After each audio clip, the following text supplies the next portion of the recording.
Existe una ley no hablada en la naturaleza: la vida en los océanos siempre ha sido mucho más amenazante que la vida en tierra firme. Esta regla se observa en la actualidad y se ha mantenido a lo largo de la historia. Incluso en la era de los dinosaurios, las criaturas acuáticas eran más temibles que el T-Rex o el raptor.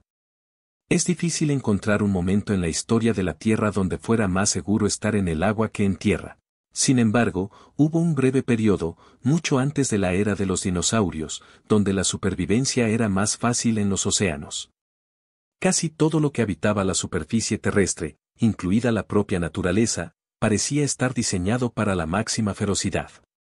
Este periodo se conoce como Lopingiense o Pérmico superior.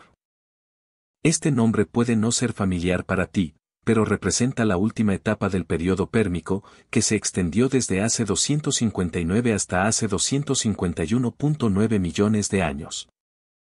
Este periodo fue un momento único en la historia de la Tierra, donde todo era radicalmente distinto. Incluso el tiempo se comportaba de forma diferente. La Luna orbitaba más cerca de nuestro planeta, haciendo que los días duraran solo 22 horas.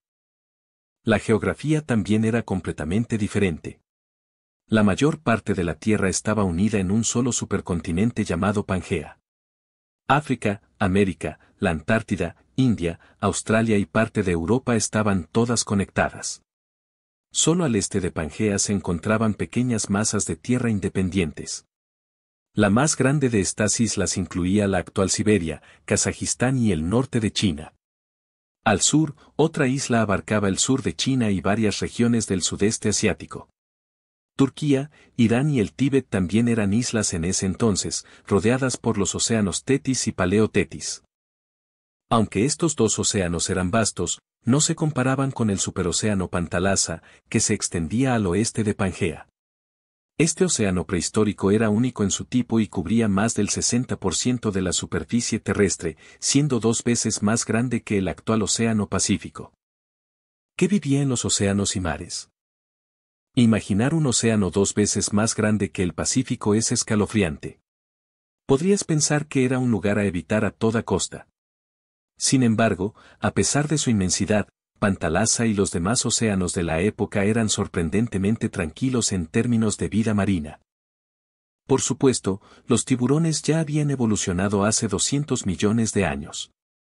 Si eres un apasionado del periodo pérmico, seguramente te viene a la mente el helicoprión, un tiburón de 8 metros de largo que se ha convertido en el símbolo de la megafauna marina de la época. Tenía una boca peculiar, con una espiral de grandes dientes en la mandíbula inferior.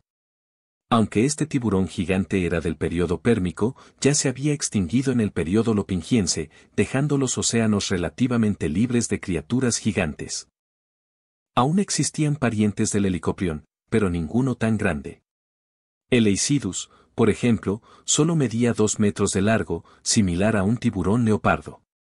No era una amenaza formidable, especialmente porque sus dientes estaban diseñados para animales blandos como los calamares, no para presas con huesos. Otros tiburones, como los Sphenacantidae y los Ibodontiformes, aunque diversos, eran aún más pequeños, con un tamaño promedio de 1 metro. Los euriptéridos, un grupo de artrópodos ahora extintos, también habitaban estos mares, pero no estaban en su mejor momento. En el período devónico, eran criaturas gigantes y muy diversas, pero la extinción masiva del Devónico los había diezmado. Solo quedaban 2 géneros, ninguno de los cuales era grande o un depredador dominante. ¿Qué causó que la vida en el agua fuera tan poco aterradora? En general, la mayoría de los grupos marinos no estaban prosperando. Esto se debía en parte a la extinción masiva del Capitaniense, ocurrida hace 2 millones de años. Es un evento poco conocido, pero en realidad fue más letal que la extinción del Cretácico Paleógeno, KT, o la extinción Triásico-Jurásica. Sus efectos fueron devastadores en todo el planeta, pero la vida marina fue la más afectada. En el período lopingiense, se podían encontrar algunos trilobites, amonites y nautiloideos, pero no en grandes cantidades o tamaños. La situación solo empeoraría para la vida marina, pero eso lo veremos más adelante. En este momento, las aguas del lago Pérmico podrían parecer poco interesantes, pero este detalle es crucial, ya que la situación en tierra era completamente diferente. Contrastes en tierra, una historia muy diferente. En el ámbito terrestre, las cosas no fueron menos complicadas que en el agua. La extinción del Capitaniense trajo consigo una ola de destrucción para la vida en tierra. Sin embargo, los ecosistemas terrestres lograron recuperarse más rápido e incluso se volvieron más peligrosos que antes. Esto ocurrió porque la extinción acabó con los antiguos dominadores del entorno terrestre, los dinocefalos, abriendo paso para que nuevos grupos tomaran el control. Entre estos nuevos actores destacaron los dinocefalianos, un grupo compuesto por terápsidos de gran tamaño, notablemente variados y presentes en gran cantidad durante las primeras y medianas etapas del Opingiense. A pesar de su éxito inicial, no lograron sobrevivir hasta el final del Opingiense. Su desaparición creó una oportunidad que varios grupos aprovecharon, aunque hubo uno en particular que destacó y marcó la diferencia, para mal de otros, los temidos gorgonópsidos. Los primeros depredadores con dientes de sable. Descubiertos por paleontólogos en 1876, estos antiguos animales eran tan impactantes que los científicos decidieron nombrarlos en honor a las gorgonas de la mitología griega, consideradas monstruos aterradores. Aunque había una gran variedad de gorgonópsidos, todos compartían ciertas características comunes: dientes prominentes, un caminar parasagital, cráneos alargados y estrechos, además de incisivos afilados y caninos largos. Estas cualidades los convirtieron en los primeros depredadores conocidos en desarrollar colmillos de sable. Sus colmillos alargados les daban un parecido superficial con los felinos dientes de sable, como el esmilodon, e incluso sus cuerpos compartían similitudes externas. Sin embargo, no eran ni gatos ni felinos, ni siquiera mamíferos. En realidad, pertenecían al grupo de los terápsidos, al igual que los dinocefalianos que los precedieron. Esto los hacía más cercanos a los mamíferos que a los reptiles, aunque todavía no habían alcanzado la clasificación de mamíferos. Los gorgonópsidos, al igual que los dinocefalianos, existieron durante gran parte del Pérmico, apareciendo por primera vez hace 265 millones de años, en el período medio de esta era. Durante sus primeros días, estos depredadores de dientes de sable eran bastante pequeños, no más grandes que el pie de un humano promedio. Su tamaño limitado los obligaba a cazar presas pequeñas, como otros terápsidos y reptiles. Con el paso del tiempo y la evolución de nuevos géneros, los gorgonópsidos aumentaron progresivamente de tamaño, una tendencia que alcanzó su punto culminante durante el Pérmico tardío tras la desaparición de los dinocefalianos. Esto llevó al surgimiento del gorgonópsido más grande jamás registrado, Inostrancevia. Este formidable cazador no solo era el miembro más colosal de su grupo, sino también el depredador terrestre más grande del Pérmico tardío. Los fósiles bien conservados indican que los ejemplares adultos podían superar los 3.5 metros, 11 pies, de longitud y pesar más de 450 kilos, 1000 libras, alcanzando el tamaño de un gran oso. Sin embargo, en promedio, los individuos eran más comparables en tamaño a los tigres. Además de su impresionante tamaño, el Inostrancevia presentaba una anatomía notablemente diferente. Sus extremidades eran largas y extremadamente fuertes, lo que le daba no solo resistencia sino también velocidad, haciéndolo capaz de cazar eficazmente a herbívoros de tamaño mediano y grande. Una vez que capturaba a sus presas, éstas enfrentaban un destino aterrador, ya que Inostrancevia estaba equipado con postcaninos alargados y enormes colmillos superiores que llegaban a medir hasta 15 centímetros, 6 pulgadas. Estos eran algunos de los dientes más grandes observados en terápsidos no mamíferos. Además de su longitud, estos dientes estaban curvados y presentaban bordes cerrados, diseñados para cortar carne con facilidad, causando una pérdida masiva de sangre y daños letales en los órganos vitales. A pesar de su evidente letalidad, aún se debate cómo cazaba exactamente este depredador. Existen dos teorías principales: una sugiere que atacaba directamente el cuello, como los esmilodones, mientras que la otra plantea que utilizaba una estrategia de morder y soltar, dejando que el sangrado y el shock incapacitaran a sus víctimas con el tiempo. De cualquier manera, ambas opciones representan un destino aterrador para cualquier presa. El Inostrancevia representaba una amenaza formidable para los animales de su época, ya que logró establecerse en una amplia región geográfica que incluía partes de lo que hoy conocemos como África, Asia y Rusia europea. Este depredador de colmillos de sable demostró ser altamente adaptable, habitando una variedad de entornos muy distintos. Se le podía encontrar tanto en cálidas llanuras inundables de Sudáfrica como en los desiertos fríos de Rusia. En estas áreas hostiles, los únicos refugios disponibles eran lagos poco profundos y bosques dispersos dominados por Peltaspermum, la flora predominante del Pérmico tardío. Dado que sobrevivía en climas tan extremos como los desiertos fríos, algunos paleontólogos han sugerido que podría haber tenido pelaje para protegerse del frío, aunque esta hipótesis aún no ha sido confirmada. Al igual que Inostrancevia, Rubidognathus tenía la capacidad de impactar profundamente en los ecosistemas donde vivía, pero rara vez estaba solo. La evidencia indirecta sugiere que este depredador solía convivir con otros miembros de su subfamilia, la cual incluía 9 géneros diferentes con tamaños que iban de medianos a grandes.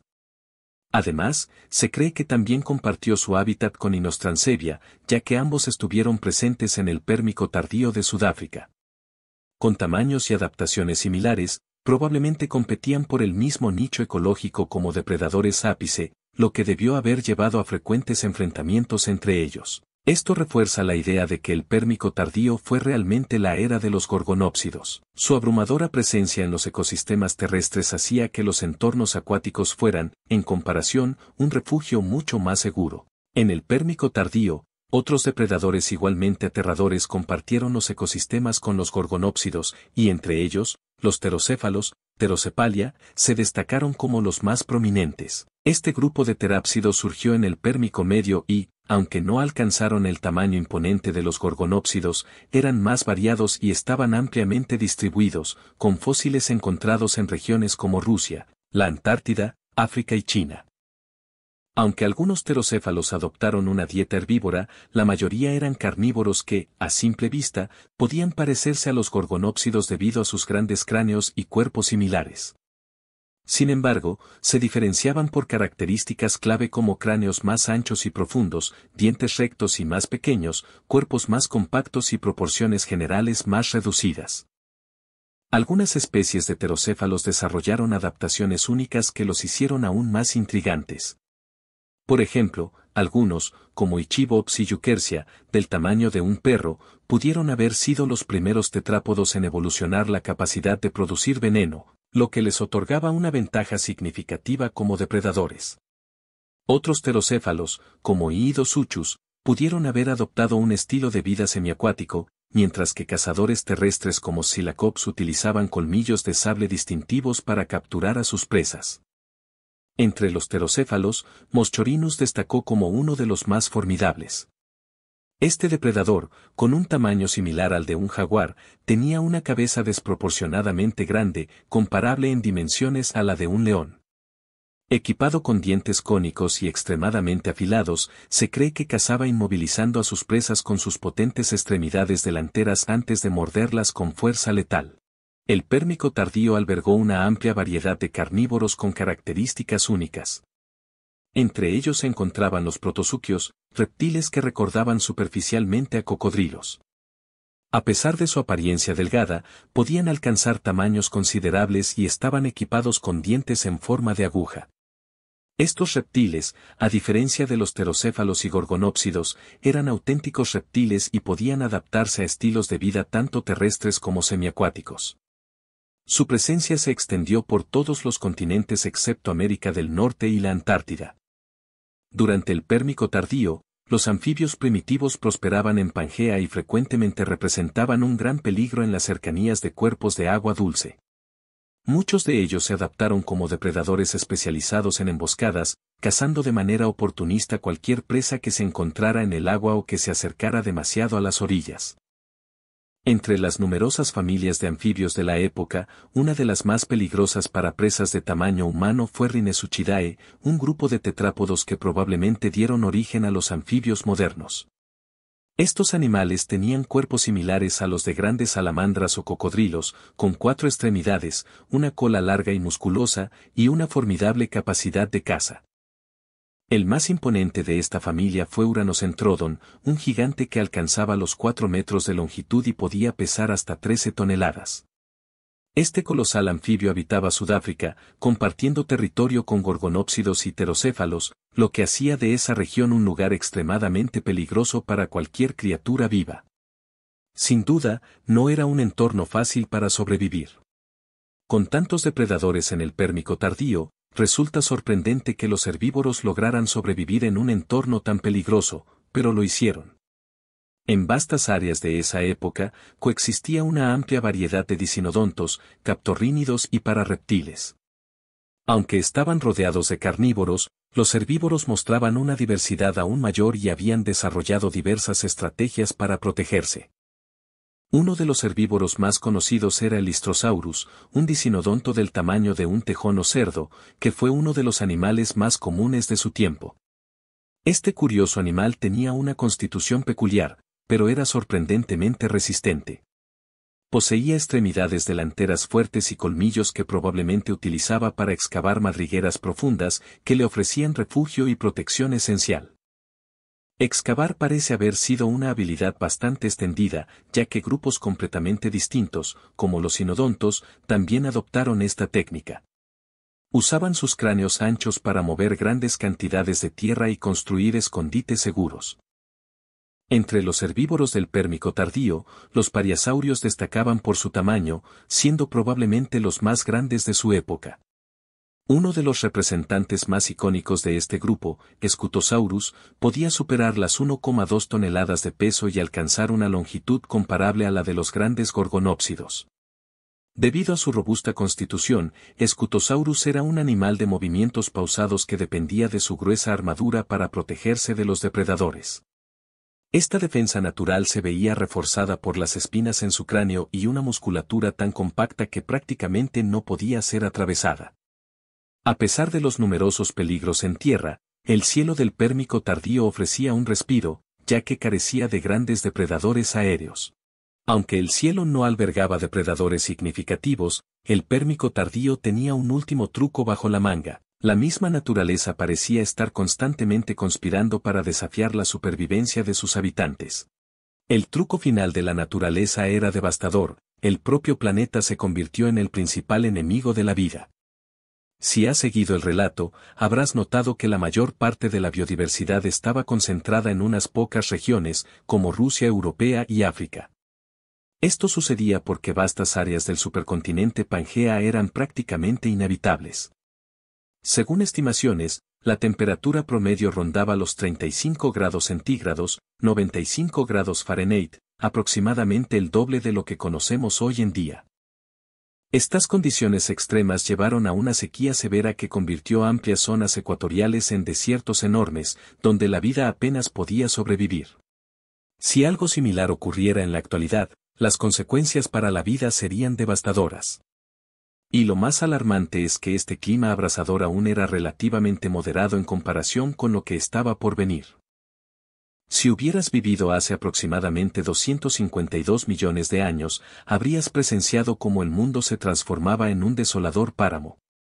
Esto ocurrió debido a la extinción masiva del Pérmico tardío, conocida como la Gran Mortandad, el evento de extinción más severo de toda la historia de la Tierra. Se cree que este desastre comenzó con las colosales erupciones volcánicas que formaron las Trampas Siberianas, una región de roca basáltica en Siberia con una extensión comparable al tamaño de Europa Occidental. Estas erupciones no tienen equivalente en la historia conocida de la humanidad y desataron una serie de eventos catastróficos que devastaron el planeta entero, alterando de manera drástica los ecosistemas y marcando el fin de una era. Las erupciones volcánicas generaron colosales flujos de lava que alcanzaron hasta 1 kilómetro de grosor, liberando al mismo tiempo cantidades inmensas de dióxido de carbono y compuestos de azufre. Esto provocó un calentamiento extremo de la superficie terrestre. En algunas partes del planeta, las temperaturas anuales promedio eran comparables a las del Valle de la Muerte en su mes más caluroso. Incluso si hubieras logrado una resistencia excepcional al calor extremo, la atmósfera tóxica habría sido letal. Las emisiones constantes de gases peligrosos provocaron una disminución significativa en los niveles de oxígeno y episodios frecuentes de hipoxia global. Aunque no se sabe con certeza cuánto tiempo duraron estos eventos, las consecuencias fueron claras, la Tierra cambió drásticamente. Alrededor del 57% de las familias biológicas y el 83% de los géneros desaparecieron. Mientras que las condiciones en tierra firme eran aterradoras, los océanos también sufrieron enormemente. El aumento de las temperaturas y la acidificación de los mares causaron un colapso masivo de la vida marina. Sumergirse en el agua podría haber evitado que te quemaras en tierra, ya que las temperaturas oceánicas eran tan cálidas como las de un jacuzzi, proporcionando una experiencia parecida a darte un baño, una razón más para preferir estar en el agua que en tierra firme durante esa época. Gracias por ver este video y los espero en el siguiente. Si te gustó deja un like y suscríbete al canal.